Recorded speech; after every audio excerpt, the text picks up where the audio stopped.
104.5 The Team, your home for New York sports. Our friend Kelly O'Donnell is going to be on ESPN3 for the big lacrosse game.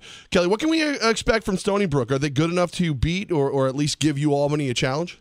You know, typically I would say no, they're not good enough to beat them, but history from about 365 days ago would suggest, to be cautious about making a statement like that. If you remember, Albany was the heavily favored number one seed going into the conference tournament on their home field last year and got upset by the 4 seed Hartford, who actually went on to win the tournament. So I would say this matchup is very similar as far as Albany being the very heavy favorite. They beat Stony Brook by 8 goals earlier this year. So everything, and I mean everything on paper, would suggest that Albany is going to roll in this game, but you never know. What happened in that game last year that the upset happened with Hartford taking them down that Albany has to avoid this year?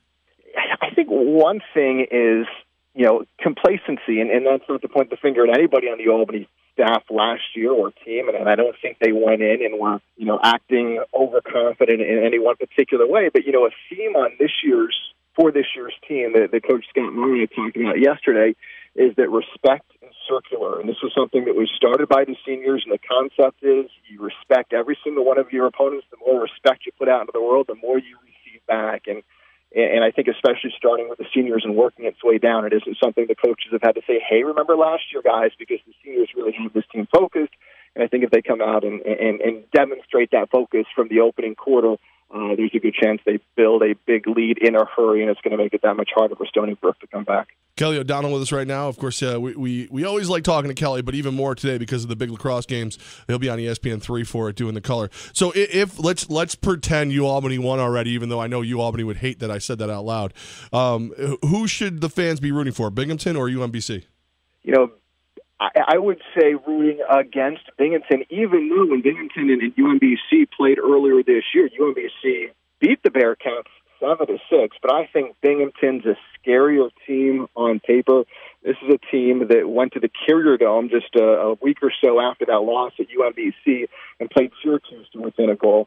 The Orange won the game 9-8, and Syracuse, ranked among the top 3 teams in the country all year long. So I think Binghamton's probably a stronger game, despite what happened at UMBC back in the middle of April. So probably, again, if you're picking your poison, I would rather see UMBC in the finals. And I know Scotty Marr's going to get mad now at me for looking this far ahead, but let's say Albany does get to that title game. They win, they get to the NCAA tournament. What's the chances that this team will host an NCAA tournament game? Yeah, that's a great question because I think at this point it's an absolute coin flip, and there are a lot of things that can happen between now and this weekend when the brackets come out on Sunday that could sway that and push you all the way to either side of that line. The top 8 teams is chosen by the committee. You're going to have the opportunity to play a home game. Albany hasn't hosted an NCAA tournament game since 2007. Now, the committee a week ago released kind of right now their snapshot of what they believe the top 10 looks like. And even though Albany is ranked 5th or 6th in the country, depending on which poll you look at, the committee has Albany slotted at 10 right now, which obviously would have them just outside of that cutoff line to host a game. I think if they win the tournament on Saturday, they deserve to host a game, but I don't say that definitively because I can certainly see the other side of the argument, despite the fact that Albany only has 2 losses this year. Both of those losses to Syracuse and Maryland, 2 teams that at some point this year have been ranked number 1 in the country. Both of those losses by 1 goal. Albany hasn't beaten a top 10 team this year. So you can certainly understand why the committee might say, well, you played the 2 number 1 teams tough, but you don't have that signature win that you might need in order to earn home field advantage. It would be the best case scenario if they do get home field advantage, but let's go to the other side. If they get upset against Binghamton, UMBC, whoever, and they go down, are they going to be able to get an at-large bid to the NCAA tournament? Yeah, I think that's an easier one to answer, and I say without a doubt, yes. It doesn't mean that they couldn't potentially get snubbed, but last year they had the exact same record going into the conference tournament when they lost to Hartford in the first round, 12-2. Those 2 losses were the same teams, Syracuse and Maryland, but this year those 2 losses were by a combined 2 goals.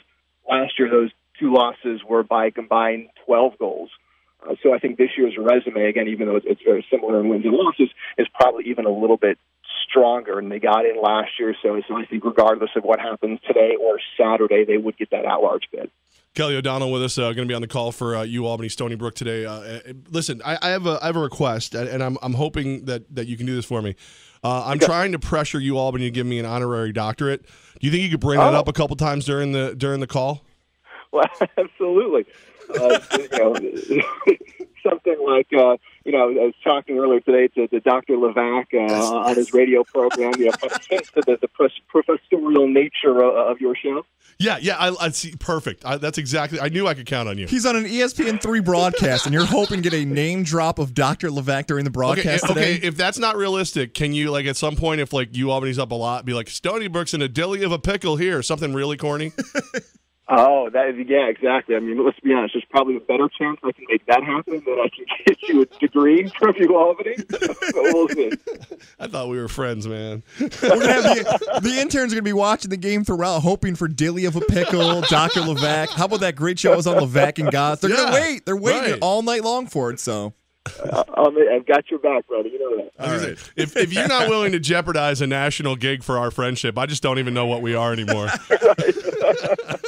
Kelly O'Donnell, man. Friends first.